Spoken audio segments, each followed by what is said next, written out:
Prime minister غالباً اس طرح کا کچھ ہے کہ وہ شیعہ ہوا کرے گا، یعنی کہ مسلمانوں کو انہوں نے دو سیکشنز میں ڈال دیا کہ دو قسم کے مسلمان ہیں، شیعہ الگ پاپولیشن ہے، سنی الگ پاپولیشن ہے، اور کرسچین الگ پاپولیشن ہے. یعنی کرسچین کو انہوں نے نہیں کہا کہ وہ آرتھوڈاکس الگ ہیں، پروٹیسٹنٹس الگ ہیں، ان کو وہ ایک پاپولیشن کنسیڈر کیا، اور مسلمانوں کی پاپولیشن کو دو ٹکڑوں میں ڈالا، اور انہوں نے بولا کہ یہ تین برابر پاپولیشنز ہیں، سو یہ تینوں کا برابر حصہ ہوگا پارلیمنٹ میں، اور تین جو بڑی پوسٹ ہیں وہ اس طرح سے ڈسٹریبیوٹ کی گئی. تو اس کا مطلب یہ کہ کرسچین جو ایک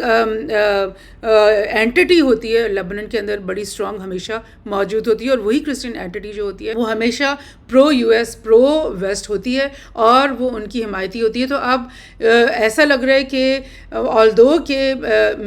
لیبنان کے جو پرائم منسٹر ہیں انہوں نے تو کئی دفعہ کہا ہے کہ حزب اللہ کو وہ اپنی ملک کی آرمی کی سمجھتے ہیں، اور حزب اللہ ان کی آرمی کا ایک کلیدی حصہ ہے. لیکن کون سے ایسی جگہیں بنی ہوئی ہیں لیبنان کے اندر جو اس کرسچین کمیونٹی کے پاس کوئی بیسز ہیں، کوئی ایسی جگہیں ہیں، کوئی آرمی ملٹری انسٹالیشنز ہیں جہاں پر کہ وہ یو کے جہازوں کو لا کر کے کھڑا کر رہے ہیں، جس میں کہ وہ گاڈ نوز کہ ان سے کیا پرومس کر رہے ہیں کہ وہ لیبنان کو ڈیفینڈ کرنے کے لیے یہ یوز کریں گے ان جہازوں کو، یا پھر یہ حزب اللہ کے اوپر ڈائریکٹ اٹیک. یہاں سے جو ہے اسرائیل نارتھ سے اپنی گراؤنڈ فورسز اور ٹینکس کو اور اندر یہاں گھسا رہا ہوگا، اور ادھر وہ اپنی ایریل بامبنگ کر رہے ہوں گے، اور وہاں پر کہیں پہ موجود ہوں گے یو کے جہاز جو کہ اندر بیروت کو کے اوپر ہم ٹارگٹ کرنے کے لیے، ٹریپولی پہ ٹارگٹ کرنے کے لیے، اور میجر یہاں پر ان کو تھریٹ کرنے کے لیے وہاں پہ موجود ہوں گی. یہ کیا سٹوری ہے؟ یہ بہت ہی عجیب سٹوری ہے جو اس خبر کے ساتھ انویل ہو رہی ہے. اور کافی دنوں سے میں نے یہ سٹوری دیکھی تھی، لیکن آئی واز لائک مجھے سمجھ میں نہیں آ رہی تھی کہ کانٹیکس میں کیسا ڈالا جائے اس کو. لیکن اب آپ دیکھ رہے ہیں کہ یہ کتنا بڑا کانٹیکس بن رہا ہے، کتنی بڑی تیاری بن رہی ہے. ایسی تیاری کہ گویا کہ یہاں پر